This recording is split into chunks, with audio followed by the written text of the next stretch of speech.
고등학교 2학년인 용수는 공무원인 아버지, 그리고 조그만 가게의 종업원인 어머니와 연년생인 여동생이 있습니다. 용수는 부모님에 대한 불만이 많다고 하는데요. 특히 어머니에 대한 분노가 매우 크다고 합니다.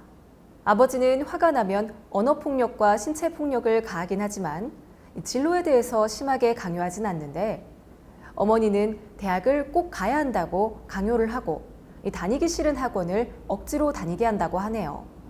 용수는 최근 학교에서 진행하는 제과제빵 특강을 들으면서 제빵사의 꿈을 꾸기 시작했고, 3학년이 되어서는 직업반으로 옮기고 싶다고 어머니께 말씀드렸지만 어머니는 극구 반대를 하신다네요. 용수는 어머니께 반항을 하거나 밤늦게 집에 들어가고 주말에도 아침 일찍 집을 나서며 어머니를 피하는 행동도 한다고 합니다. 용수의 이야기를 한번 들어볼까요? 제가 중3 때도 성적이 너무 좋지 않아서 부모님께 특성화고등학교를 가고 싶다고 말을 했는데 엄마는 전혀 꼼짝도 하지 않았어요. 그래서 할 수 없이 인문고를 들어왔는데 이번에도 엄마는 대학에 가야 한다고 우기는 거예요. 엄마는 입만 열면 공부해라, 대학은 꼭 가야 한다, 그런 말들만 해요. 그 말 외에는 아는 말이 없나 봐요. 정말 짜증나요. 어떤 때는 그냥 엄마 얘기를 듣고 있으면 엄마를 때릴 수도 있을 것 같아서 집을 나와버려요. 저는 공부가 정말 재미없어요.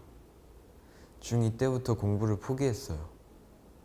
고3이 얼마 남지 않았는데 이제 와서 공부한다고 대학 갈 수도 없고 가고 싶지도 않아요. 이제는 예전처럼 순종하지 않을 거예요. 엄마는 말을 듣지 않으면 용돈 한 푼도 못 준다고 하는데 부모님이 용돈을 주지 않아도 알바하면 돼요. 알바할 게 많아요. 공식적으로 알바할 수 있는 나이도 되고요. 전화할 때는 엄마는 제 말 듣지도 않고 막 끊고 엄마 말만 해요. 그렇다고 내 말이 틀린 것도 아니고 엄마 말이 다 맞는 것도 아닌데 엄마 말만 맞는 것처럼 그래요. 그래서 집이 싫어요. 가출하고 싶은데 갈 데도 없고 돈도 모아놓은 게 없어서 집에서 잠만 자는 거예요. 그럼 이번엔 어머니의 이야기를 한번 들어볼까요? 제가 고등학교밖에 나오지 못했어요. 결혼 전에 직장을 다녔을 때 대학 나온 사람들한테 무시를 당해서 자존심 상할 때가 많았어요. 늦게라도 대학 가려고 했지만 남편 만나서 결혼하고 아이 생기고 그러고 나니까 너무 어려웠어요. 그래서 내 아이들은 꼭 대학에 가길 바랐죠. 나처럼 무시당하지 않길 원했으니까요.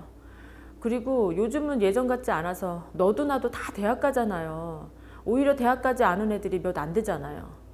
주위 사람들이 아들 어느 대학 갔냐고 물어보았을 때 만약 대학에 못 들어간다면 너무 창피할 것 같아요. 정말 상상하기도 싫어요. 그리고 제빵사는 대학 안 가도 되는 거고 아무나 할 수 있는 거잖아요.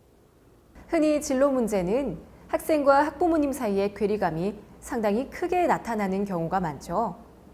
일반적으로 부모님들은 아이들이 대학을 꼭 가길 바라죠. 만약 선생님께서 용수처럼 진로 문제로 부모님과 갈등이 심한 학생을 담당하게 되셨다면 어떻게 도와줄 수 있을까요?